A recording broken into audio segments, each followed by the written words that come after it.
mindset mastery. And I'm trying to help the audience, which I imagine is you. Well, actually, it's nobody right now. But I'm trying to help the audience recognize what it is to be frozen in fear, overwhelm, despair, and it can be crippling. It really can, especially when it comes to your business or your profession, whatever it may be. Let me give you an example of what this did to me. This fear, this frozen, this not knowing what to do, so to speak. It's like you got so much going on, you don't know what to do. When I was in my early 20s, I worked in a fine dining restaurant. Fortunately, I live along the coast, the ocean, the Atlantic Ocean, that is, and we have a lot of seasonal tourists and visitors, which proves beneficial when wanting a summer job. There's opportunities galore, especially in the restaurant industry. So anyhow, when I was in college, I would be a busboy, if you will. Bring out the bread, water them, clear their plates, all that jazz. And I really was pretty efficient, to the point when I was running around one time, a table stopped me, or a table of two, and the woman wanted me to work at her car wash because she saw how I was hustling around and things. Well, that was relatively easy for me because I had a system down. I knew what I needed to do, the bread and the water, the clearing of the plates, and I just made it a section, if you will, because there was a smoking section and a non-smoking section. And the smoking section naturally was much bigger back in that day. So I got the hang of it, but it came with repetition. And there was really no, there's no freezing or locking up or wondering what I needed to do. And then I got promoted to the expediter. And what that position was back then was not only setting up all the plates onto the tray, but then taking out the trays and serving all the patrons, which I remember having a pit in my stomach on a Saturday night getting into the restaurant saying, oh, I can't wait for it to be over. And here it is only 5:30 or whatever it was. And I said, oh, the calm before the storm.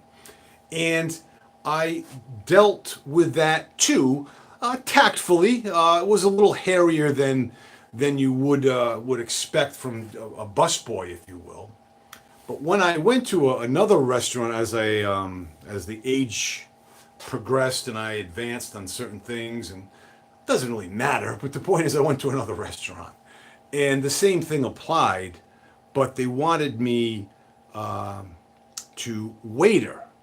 And I said, well, geez, I'm the utility technician. I'm the bus person, the expediter, the server, the deliverer, whatever it may be. They wanted me to wait tables because they were short. Well, I really wasn't comfortable in that position unless there was only one or two tables. But I was in the weeds, and I was in the weeds so bad that I could have just sat down and had a drink because I didn't know what else I needed to do. And I remember my friend that worked as a server, who was extremely good at it, he said to me, all right, what do you need? What can I help you with?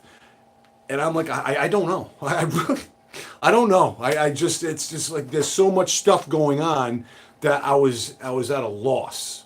Okay, so having shared this with you and giving you the feelings and the angst and the anguish that I was going through, that was a lousy place to be. But if I was more prepared mentally, not so much physically, because I could run around, I could carry the plates and everything, but if I was more prepared, it would have proved beneficial. But in spite of that, I wasn't prepared, I still could have succeeded well if I kept at it and kept doing it and kept working at it. And I didn't want to. I wanted to just be the bartender, the utility technician kind of guy, and that was my forte, if you will. The same with our businesses or our professions. Those of you that are in sales, and quite frankly, everybody is in sales of some sort. You're selling someone something always. So those folks that work on commission, entrepreneurs, they kind of understand because you're out there. You're doing it, but you're also getting it from the other side and this and that, and everyone wants different things. We have to prepare ourselves mentally. And that's what Mindset Mastery does. There's a program through Bob Proctor that I primarily use. I'm a consultant for his company. God rest his soul. He's been dead just over 3 years. And it's a module-based program that walks you through the steps of, establishing what a true goal is and what we should be going after. Many times I'm saying, yeah, I could probably do that. I could probably make that many sales. Yeah, I probably could do that with a little bit more work. Those really aren't goals, in a sense. They're more tasks because they're more task-oriented. A goal is something that you get emotional about. You get excited. You get very, very energetic. That's what we need to find for you and find out what that is exactly. And once you have that, that's where this module-based program or my program that I can show you on certain levels will help you all be more efficient with your mind, because that's how it starts. It all starts with a thought. And when that thought has been completed and goes to an idea, that idea goes to a feeling. And we have a feeling, a true feeling, which then goes to an action, which leads to a reaction, which then leads to the result.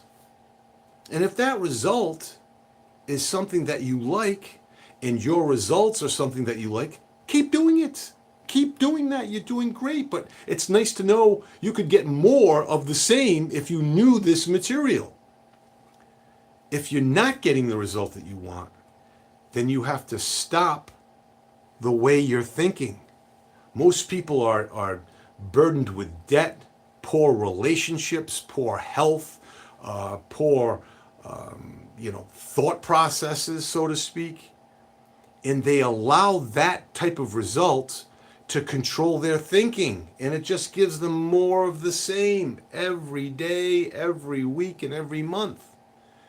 But if we allow our thinking to control our results, meaning this is what I want, this is what I'm forecasting, this is what I'm going after, that way we control the results. And it's not the outside circumstances that control it.